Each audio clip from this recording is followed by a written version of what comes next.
It began in healthy-looking pigs, months, perhaps years ago. A new coronavirus spread silently within herds. Gradually, farmers started getting sick. Infected people got a respiratory illness with symptoms ranging from mild flu-like signs to severe pneumonia.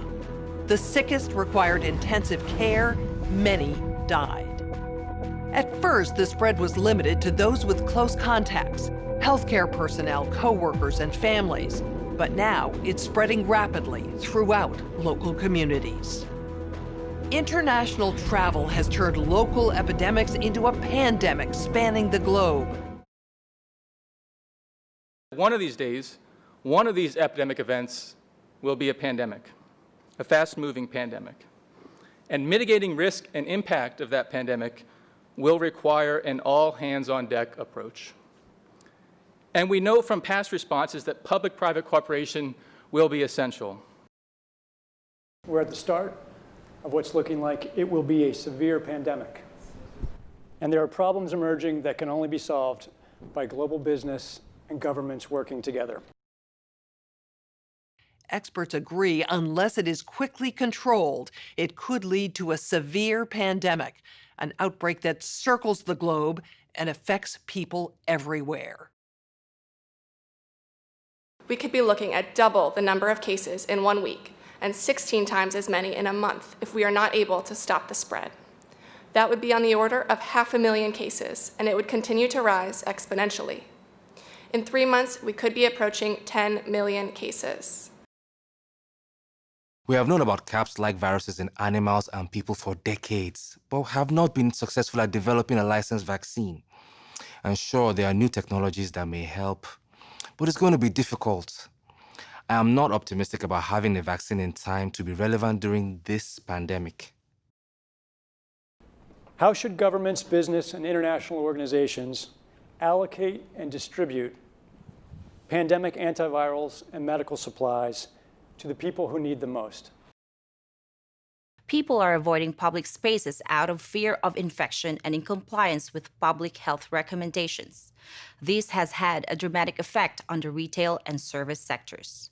Businesses of all kinds are struggling to operate, let alone provide basic services, as their workers have fallen sick or refused to come to work.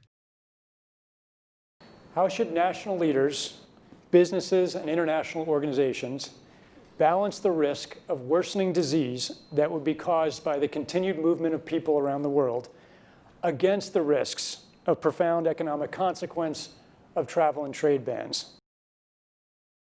Common sense says it shouldn't be controversial to suggest our response should prioritize both lives and livelihoods. Absolutely, we need to save lives. We all know someone who's been affected by CAPS. But we literally cannot afford a heavy-handed response that suffocates our economy. Pragmatism is a wise choice.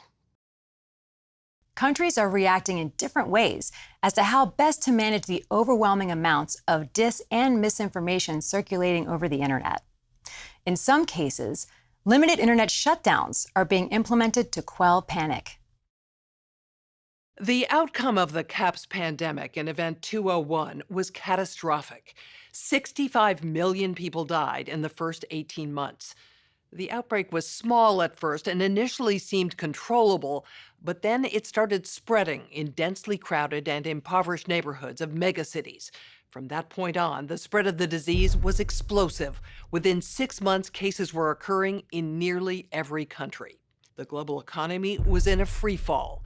The GDP down 11%. Stock markets around the world plummeted between 20 and 40% and headed into a downward cycle of fear and low expectation.